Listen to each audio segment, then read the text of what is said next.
اس کے ساتھ ساتھ میں یہ بھی کہوں گا کہ ہماری عدلیہ جو ہے وہ اپنا کام نہیں کر رہی.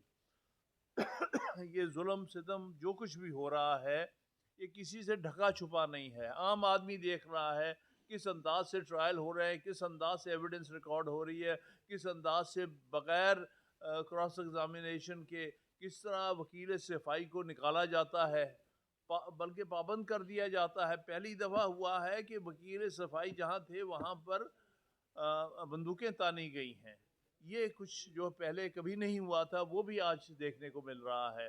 ان کو اجازت نہیں مل رہی کہ ملزم کے اپنے مرضی کا پسند کے وکیل کو جرح کرنے کی گواہوں پر اجازت نہیں دی جا رہی, بلکہ اس کی جگہ خود عدالت پروسیکیوشن میں سے کسی کو اٹھا کے ڈیفنس کاؤنسل کے طور پہ کہتی ہے کہ اس کی جرح کر لو.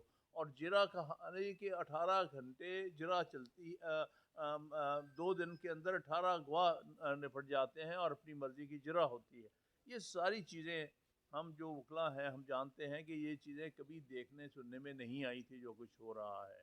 اور پھر ہم حیران ہیں کہ جن کا بنیادی فرض ہے سپیریئر کورٹس کا کہ وہ اس قسم کے بنیادی حقوق کا پامال ہونے سے روکیں اور بنیادی حقوق کے لیے اس کے تحفظ کے لیے اقدامات کریں. میں یہ نہیں کہتا کہ سو موٹو بہت عام لینا چاہیے, لیکن اگر کوئی سو موٹو جو ہے پروسیڈنگز کا جواز بنتا ہے تو آج کے سامنے جو کچھ ملک کے اندر ناانصافی, زیادتی اور ظلم ہو رہا ہے اس میں بنتا ہے کہ آپ نوٹس لیں. آپ انتظار نہ کریں کہ مظلوم بھاگ کے آئے عدالت میں, آپ نے خود نوٹس دینا ہے کہ ملک کے اندر کیا ہو رہا ہے, کس طرح لوگوں کے ساتھ ناجائز اور غیر آئینی اور غیر قانونی طور پہ کارروائیاں اور ظلم اور زیادتی اور جبر ہو رہا ہے. اور سو موٹو پروسیڈنگس کا اگر جواز ہے تو یہ ہے. تو میں یہ سمجھوں گا کہ ہماری اعلیٰ عدلیہ اس وقت جو ملک کے اندر انسانی حقوق کی گھرونی صورتحال ہے اس میں اپنا فرض ادا نہیں کر رہی, جس کی وجہ سے لوگوں پر ملک میں ظلم جبر ہو رہا ہے.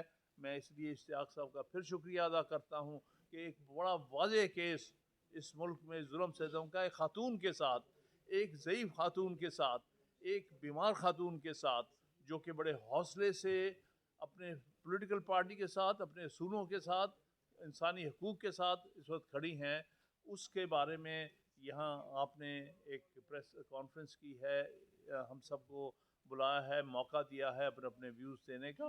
اور آپ سے ہم یہی انشاءاللہ تعالیٰ توقع رکھتے ہیں کہ اور بھی معاملات میں آپ سے پہلے, کیونکہ ظفر صاحب اس کو پہلے ہیڈ کرتے تھے, انہوں نے ہمیشہ ان معاملات کو سیریسلی لیا اور ہمیشہ انہوں نے اس میں اپنا پارٹ پلے کیا. آپ ان کے سکسیسر ہوتے ہوئے ماشاءاللہ بالکل ان کی یہ ایک روایت کو جاری رکھ رہے ہیں. بہت بہت شکریہ.